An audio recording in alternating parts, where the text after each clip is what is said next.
नमस्कार, आप देख रहे देवभूमि समाचार में आपके साथ प्रियंका मलिक हाजिर उत्तराखंड की तमाम छोटी बड़ी खबरों के साथ। खबरों का रुख करेंगे, लेकिन सबसे पहले एक नजर हेडलाइंस पर। विधानसभा सत्र में धामी सरकार ने पेश किया 89,000 करोड़ का बजट। वित्त मंत्री बोले, राज्य के समग्र विकास पर आधारित बजट लेकर आई सरकार, हर वर्ग का रखा गया ख्याल। धामी सरकार के बजट को विपक्ष ने बताया निराशाजनक। नेता प्रतिपक्ष यशपाल आर्य का बयान, जनता को किया गया गुमराह, रोजगार और प्लान जैसे मुद्दों की हुई अनदेखी। अनदेखी के विरोध में कांग्रेस ने गैरसैंण में प्रतीकात्मक विधानसभा सत्र का किया आयोजन। करण महारा समेत कई कांग्रेस नेता जुटे, खुद ही बने सत्ता पक्ष और विपक्ष में भी बैठे। भाजपा कार्यालय में हुई चुनाव प्रबंधन समिति की बैठक, प्रत्याशियों के नामों पर हुई चर्चा। बीजेपी जल्द घोषित करेगी उम्मीदवारों के नाम।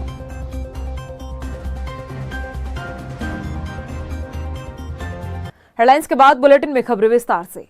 उत्तराखंड में 2024 और 25 का बजट पेश हो चुका है। धामी सरकार ने इतिहास रचते हुए उत्तराखंड में अब तक का सबसे बड़ा बजट पेश किया है। सरकार ने इस बार के बजट में हर वर्ग को साधने की कोशिश की है। युवाओं के उज्जवल भविष्य से लेकर घर परिवार का हाथ बांटती महिलाओं के सशक्तिकरण पर खास फोकस दिया गया है।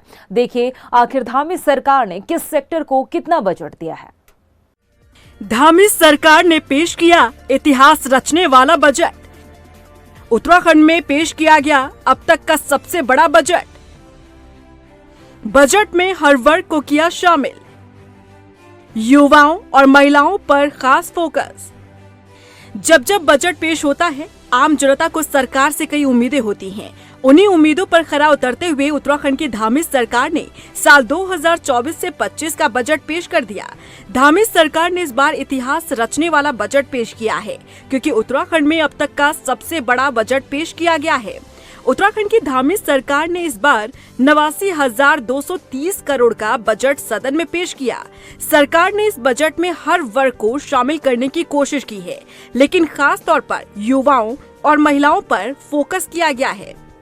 ऐसा पहली बार हुआ जब ज्ञान शब्द के प्रयोग के साथ युवाओं के उज्जवल भविष्य को लेकर शिक्षा क्षेत्र में बजट पेश किया गया हो। चलिए अब आपको विस्तार के साथ बताते हैं कि धामी सरकार ने किस क्षेत्र में कितना बजट पेश किया। 89,230 करोड़ का बजट सदन में पेश किया गया। ये उत्तराखंड के इतिहास में सबसे बड़ा बजट है। निःशुल्क गैस रिफिल 1,83,419 अंत्योदय कार्ड धारकों को साल में 3 सिलेंडर के लिए 54 करोड़ रुपए। पीएम आवास योजना ग्रामीण को 390 करोड़, आंदोलनकारियों के कल्याण और कॉर्पस फंड को 44 करोड़, खाद्य अन्न योजना को 20 करोड़, पीएम आवास योजना ग्रामीण को 390 करोड़, विभिन्न विभागों की योजनाओं में सब्सिडी के लिए 679 करोड़ 34 लाख, अल्पसंख्यकों की मुख्यमंत्री हुनर योजना के लिए 5.20 करोड़, उदीयमान खिलाड़ी को छात्रवृत्ति के तहत 10 करोड़, राष्ट्रीय खेलों के लिए 250 करोड़, प्रशिक्षण शिविर को 5 करोड़ रुपए, खेलो इंडिया के लिए 2 करोड़, पिथौरागढ़ स्पोर्ट्स कॉलेज भवन के लिए 2 करोड़ रुपए, डिग्री कॉलेज सरकारी में शैक्षणिक गुणवत्ता को 10 करोड़ रुपए, एनईपी के तहत चल रही अनुसंधान योजना को 2 करोड़ रुपए, आरटी के तहत 94,000 से ज्यादा बच्चों को निःशुल्क शिक्षा दी जा रही है। खटीवा में निःशुल्क कोचिंग सेंटर, सरकारी विद्यालयों में आईसीटी लैब, मुख्यमंत्री अल्पसंख्यक मेधावी बालिका प्रोत्साहन योजना के अंतर्गत 2024 के लिए 3 करोड़ 70 लाख रुपए का प्रावधान, विज्ञान केंद्र चंपावत को 3 करोड़।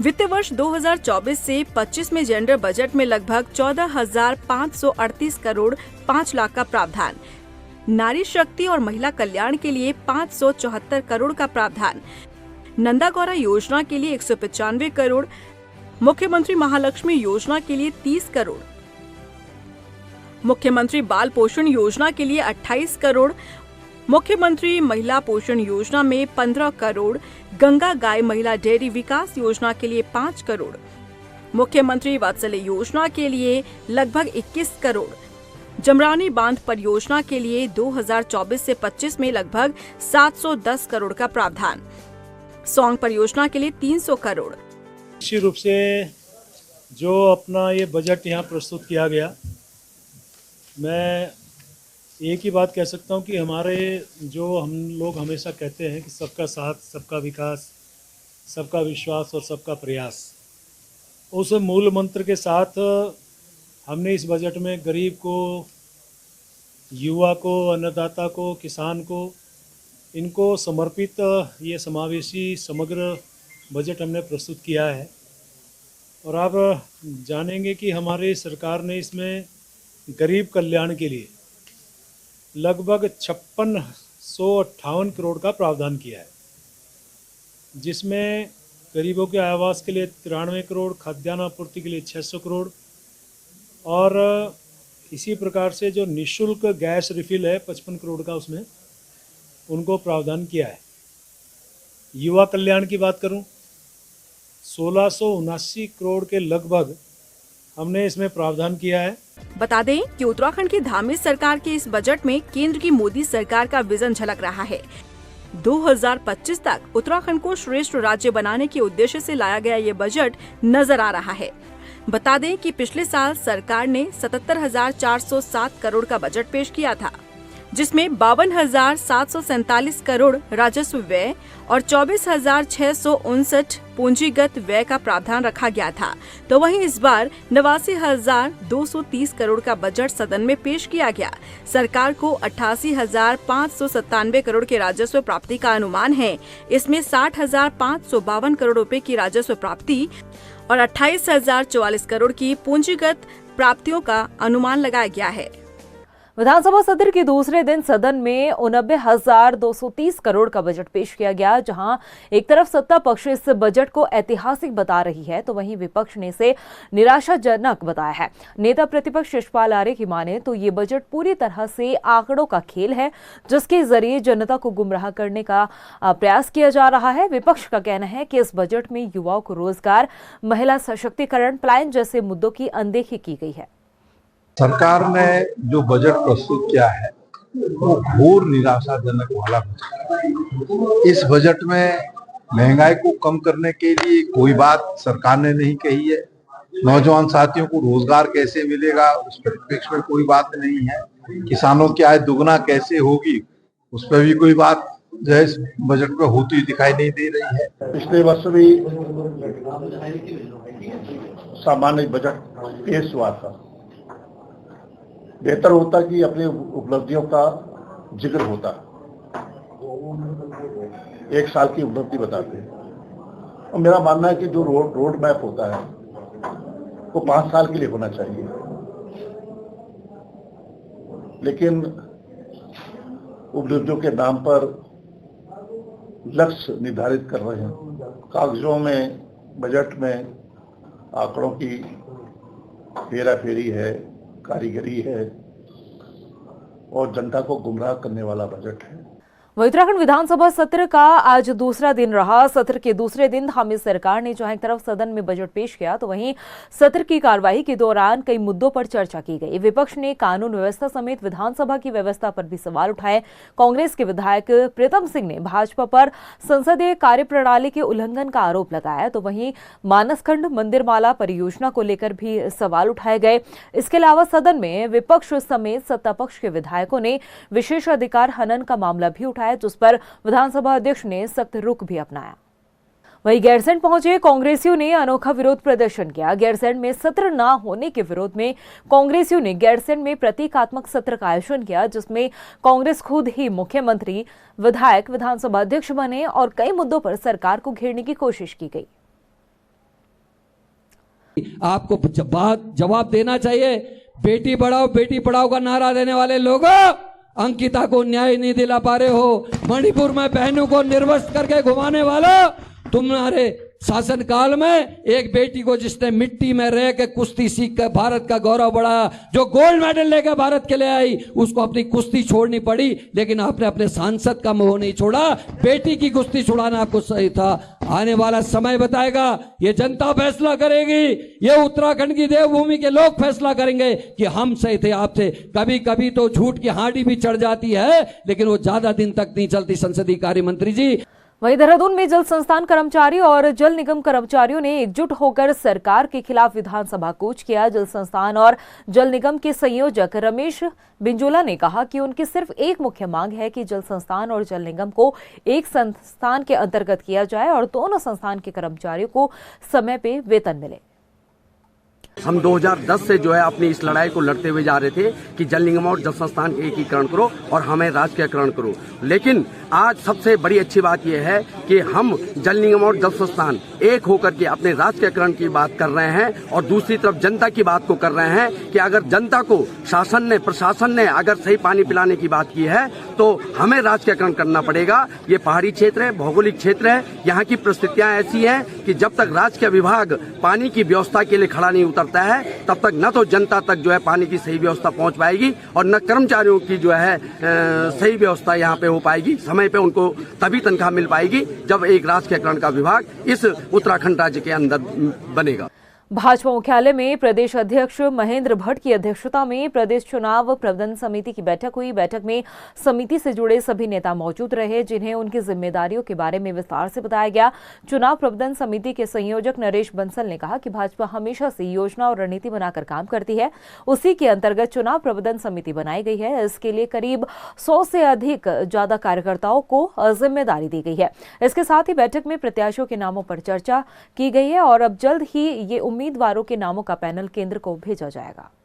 बैठक चुनावी प्रबंधन की हुई है। प्रदेश स्तर पर एक प्रबंधन कमेटी बनाई गई है, जिसके अध्यक्ष हमारे प्रदेश अध्यक्ष रहेंगे और संयोजक हमारे नरेश बंसल जी होंगे और तीनों महामंत्री सह संयोजक रहेंगे उसमें। और उसमें सभी 38 विभाग बनते हैं, सभी विभागों के प्रमुख बनाए गए हैं, उनको योजनाबद्ध तरीके से बताया गया क्या उनको करना है। भारतीय जनता पार्टी योजना और रणनीति बनाकर काम करती है प्रारंभ से ही। उसी के अंतर्गत चुनाव प्रबंधन समिति हर चुनाव में बनती है, अब भी बनी है, जिसमें लगभग हमारे 35-36 विभाग हैं, जिसमें सभी कार्यकर्ताओं को 100 से ऊपर कार्यकर्ताओं को जिम्मेदारी मिली है प्रदेश स्तर पर। इसी प्रकार की समितियां हर लोकसभा स्तर पर, विधानसभा स्तर पर बन करके अपने काम को अंतिम छोर तक लेकर जाते हैं और उसको पूरा करते हैं। वहीं टिहरी में चुनाव में मतदान करने वाले दिव्यांग मतदाताओं को इस बार कोई दिक्कत नहीं होगी। प्रशासन ने उन्हें घर से केंद्र तक लाने के लिए व्हील चेयर का इंतजाम किया है। जिलाधिकारी मयूर दीक्षित ने बताया कि दिव्यांग मतदाताओं के लिए जिले में 100 व्हील चेयर का इंतजाम किया गया है, ताकि ज्यादा से ज्यादा संख्या में मतदाता अपने वोट देने आ सके। इसके साथ ही दूर दराज में रहने वाले दिव्यांगजनों को निःशुल्क परिवहन सेवा भी दी जाएगी। चुनाव में एक्सेसिबल इलेक्शंस हों, इसके क्रम में बूथ वाइज हमने दिव्यांग मतदाताओं की मैपिंग करी है और साथ ही जहाँ जहाँ पर उनको चलने में आने जाने में दिक्कत हो वहाँ पे हम हमारा तो ठीक करा ही रहे, साथ ही डोली की व्यवस्था और व्हीलचेयर की व्यवस्था भी कर रहे हैं। उधर हल्द्वानी हिंसा का मास्टरमाइंड अब्दुल मलिक इस समय पुलिस कस्टडी में है। उसे लगातार पुलिस अलग अलग एंगल से पूछताछ कर रही है। एसएसपी प्रहलाद मीना ने बताया कि जो एफआईआर दर्ज की गई है उसमें अब्दुल मलिक पर गैर कानूनी गतिविधि रोकथाम अधिनियम के तहत कार्रवाई होगी। हल्द्वानी हिंसा में 19 नामजद आरोपियों में से एक अभियुक्त अब्दुल मोहिद, जो मास्टरमाइंड अब्दुल मलिक का बेटा है, वो अभी भी फरार चल रहा है। देखिए, जो एफआईआर ऑलरेडी हो रखी है उसमें यूएपीए हमने सम्मिलित कर रखा है और अभियुक्त जो अब्दुल मलिक है वो पुलिस कस्टडी रिमांड में है, उससे पूछताछ की जा रही है। जैसे भी साक्ष्य आएंगे और जिस तरीके के तथ्य आएंगे उसके हिसाब से और भी अगर कठोर प्रोविजनों में डालने हैं तो वो भी हम विवेचना में सम्मिलित करेंगे। सर, नामजद जो काफी संख्या में इनकी हुई थी, अभी गिरफ्तारी क्या स्थिति इनकी? देखिए, नामजद अभियुक्तों में से सिर्फ एक अभियुक्त जो है अब्दुल मलिक का पुत्र अब्दुल मोहिद, वो फरार है। बाकी सभी लोगों की गिरफ्तारी हो गई है। अब्दुल मोहिद की गिरफ्तारी भी हम जल्दी कर लेंगे। वहीं हल्द्वानी पहुंचे महिला आयोग की अध्यक्ष कुसुम कंडवाल ने बनभूलपुरा हिंसा में घायल महिला पुलिसकर्मी और अन्य महिला कर्मचारी से मुलाकात कर उनके साथ हुई बर्बरता के बारे में पूरी जानकारी ली। महिला आयोग की अध्यक्ष कुसुम कंडवाल ने कहा कि सुनियोजित रूप से महिला पुलिस कर्मचारी और नगर निगम कर्मचारी के साथ ही जो अन्य अधिकारी हैं उनको टारगेट बनाकर उन पर हमला कर हिंसा फैलाना और आगजनी करने वालों को किसी भी कीमत पर बख्शा नहीं जाएगा। सबसे पहले तो मैं काफ़ी दिनों से मुझे लग रहा था कि हाँ मुझे जाना है उनके बीच में, और आज मैं आई हूँ क्योंकि शीघ्र इसलिए कि थोड़ा सा अव्यवस्था हो जाती है, क्योंकि सब लगे थोड़ा, मैंने कहा ये स्वस्थ हो जाए तो फिर इनसे रूबरू होकर इनके पूरी घटना की जानकारी इनसे जानो। महिला आयोग अपनी तरफ से महिलाओं की सुरक्षा के लिए और किस तरह से महिला के साथ किसी भी तरह से कुछ भी होता हर समय महिलाओं के साथ खड़ा रहता है। उत्तराखंड बोर्ड की 10वीं और 12वीं की परीक्षाएं आज से शुरू हो चुकी है। परीक्षा को लेकर विभाग की तरफ से सभी तैयारियां पूरी कर ली गई थी। परीक्षा के लिए पूरे राज्य में 1228 परीक्षा केंद्र बनाए गए हैं, जिनमें 2,10,000 से ज्यादा छात्र छात्राएं परीक्षा दे रहे हैं। उत्तराखंड बोर्ड परीक्षा 16 मार्च तक चलेगी। मेरा नाम नेहा रावत है। आज कौन सा एग्जाम था? हिंदी का। कैसा हुआ? अच्छा था। बाकी पेपर में किस तरह की तैयारी? पेपर बहुत लेंथी था और मतलब आ तो सब कुछ रहा था बट लिखने का टाइम नहीं था। पेपर ठीक ठीक आया था, मतलब पहले जो पढ़ा था वो सब आया था। अच्छा। हाँ। तो कब तक चलेंगे आपके पेपर? ये 13 मार्च तक चलेंगे हमारे पेपर। प्रदेश की सबसे बड़ी बार एसोसिएशन के वार्षिक चुनाव आज सुबह 9:30 बजे से देहरादून कचहरी परिसर में हुआ। चुनाव मतदान में कुल 11 पदों पर 51 प्रत्याशी उतरे हैं, जिनके लिए 3,800 से ज्यादा अधिवक्ता मतदाताओं ने मतदान किया। इसके साथ ही बुधवार को मतगणना की जाएगी। इसमें जो है president, vice president, secretary, joint secretary, librarian, auditor, ये एक पोस्ट हुई। और उसके बाद एग्जीक्यूटिव में 10+, 5+, 3+, 3+ लेडीज और एक 7+, ये है। 51 टोटल 51 प्रत्याशी मैदान में है। वहीं हरिद्वार में प्रजापति समाज के लोगों ने अपनी विभिन्न मांगों को लेकर संकल्प यात्रा निकाली है। प्रजापति समाज ने मांग की है कि उनकी राजनीतिक रूप से उनकी भागीदारी को और मजबूत किया जाए। संकल्प यात्रा में शामिल लोगों ने कहा है कि लोकसभा और राज्यसभा में उनका प्रतिनिधित्व न होने से वो अपने अधिकारों से वंचित है। हवन करके संकल्प ले रहा है प्रजापति समाज कि हमारी हिस्सेदारी के लिए, हमने राजनीतिक हिस्सेदारी के लिए हम निकल पड़े हैं और लगातार हम 4 से 5 दिन चलेंगे। दिल्ली बॉर्डर पर पहुंच जाएंगे 29 तारीख में और 1 तारीख को जंतर मंतर के लिए तैयारी है। पूरे जितना भी प्रजापति समाज जीता है हिंदुस्तान में, मैं सभी से आगाज करता हूं कि आप अपने बच्चों के लिए घरों से निकल जाएं। मेरा आपसे हाथ जोड़कर रिक्वेस्ट है कि आज नहीं निकले तो फिर कभी निकल। वहीं अंकिता हत्याकांड के मुख्य आरोपी पुलकित आर्य ने अपर जिला एवं सत्र न्यायाधीश कोटद्वार में चल रहे अपने केस को सत्र न्यायाधीश पौड़ी की अदालत में ट्रांसफर करने की अर्जी डाली है। पुलकित ने कहा कि उसे कोटद्वार की अदालत से न्याय मिलने की उम्मीद नहीं है, लिहाजा उसका केस पौड़ी ट्रांसफर कर दिया जाए। वहीं इस मामले में कोटद्वार ने सरकारी वकील का भी पक्ष सुना और फैसला सुरक्षित रख लिया है। शासकीय अधिवक्ता प्रदीप भट्ट ने पुलकित की याचिका में रखे गए आधार को तर्कहीन बताया है। पुलकित आर्य ने कोटद्वार कोर्ट से अपने ट्रांसफ़र की एप्लीकेशन लगाई थी कोटद्वार कोर्ट में। कोटद्वार कोर्ट से वो जिला जज महोदय के पास आई और जिला एवं सत्र न्यायालय में आज दोनों पक्षों ने, पुलकित आर्य चमोली से न्यायिक हिरासत में पौड़ी आया था और उसने अपना पक्ष रखा और अपने आधार जो उसने अपने प्रार्थना पत्र पर लिखे थे उन्हीं आधारों को उसने दोहराया और मांग की कि ट्रांसफ़र किया जाए उसके इस केस को कोटद्वार से अन्यत्र। इस पर अभियोजन की ओर से हमने ये तर्क दिया कि जो आधार उसने उसमें लिखे हुए थे वो आधार इस प्रकार के थे जिनमें ट्रांसफ़र का कोई औचित्य नहीं होता है। वहीं हल्द्वानी में एंटी ड्रग्स टास्क टीम ने 20 लाख की स्मैक के साथ 3 तस्करों को गिरफ्तार किया है। पकड़े गए तस्करों में जीजा साले और एक रोडवेज का चालक शामिल है। एसएसपी प्रहलाद मीना ने बताया कि मिशन ड्रग फ्री देवभूमि के तहत 223 ग्राम अवैध स्मैक बरामद की गई। साथ ही तस्करों के पास से एक मोटरसाइकिल भी बरामद हुई है। गिरफ्तार तस्कर बदायूं उत्तर प्रदेश से स्मैक खरीदकर हल्द्वानी में बेचने के लिए आ रहे थे। देखिए, जैसे माननीय मुख्यमंत्री जी का एक ड्रग फ्री देवभूमि का अभियान चल रहा है, उसी के क्रम में हमारी जो टीम है वो समय समय पर ऐसे नशा तस्कर जो है उनके खिलाफ कार्रवाई करती रहती है। आज हमारी टीम ने एक बड़ी कार्रवाई की है और 3 अभियुक्तों को गिरफ्तार किया गया है। इनके कब्जे से 223 ग्राम स्मैक जो है उसकी बरामदगी की गई है और ये जो स्मैक है इसकी लगभग जो कीमत है वो 20 लाख रुपए के आसपास की है। इसमें जो 3 अभियुक्त हैं उनमें से 2 अभियुक्त यूपी के रहने वाले हैं, एक अभियुक्त रुद्रपुर का रहने वाला है। वहीं नरेंद्र नगर स्थित धर्मानंद उनियाल राजकीय महाविद्यालय में 2 दिवसीय स्टार्टअप बोट्स कैंप का प्रशिक्षण दिया गया, जिसका उद्देश्य युवाओं को खुद का स्टार्टअप सेट कर उन्हें अपने पैरों पर खड़ा होना और दूसरों को रोजगार देने के लायक बनाना है। इस कैंप के दौरान छात्र छात्राओं में काफी उत्साह देखने को मिला और उन्होंने अपने भविष्य के लिए कई नई चीजों के बारे में सीखा भी। बच्चों में क्या नया सिखाया जाए, क्या नई टेक्नोलॉजी के आधार पर काम करें, तो इसमें जानकारी दी जाएंगी। 2 दिवसीय है, ग्राफीरा के माध्यम से हम इसको चला रहे हैं और राजकीय महाविद्यालय नरेंद्र नगर में आयोजन किया जा रहा है। इसका उद्देश्य ये है, ये भारत उत्तराखंड सरकार द्वारा आयोजित एक बहुत अच्छी पहल है और इससे हमें ये सिखाया जा रहा है कि हम रोजगार लेने वाले न बनकर रोजगार देने वाले बने। अल्मोड़ा में सड़कों की हालत बदहाल स्थिति में है, जिसकी वजह से आवाजाही के दौरान लोगों को भारी परेशानियों का सामना करना पड़ रहा है। सड़कों के गड्ढों को भरने के नाम पर लोक निर्माण विभाग की तरफ से सिर्फ खानापूर्ति की जाती है, जिसका खामियाजा जनता को भुगतना पड़ रहा है।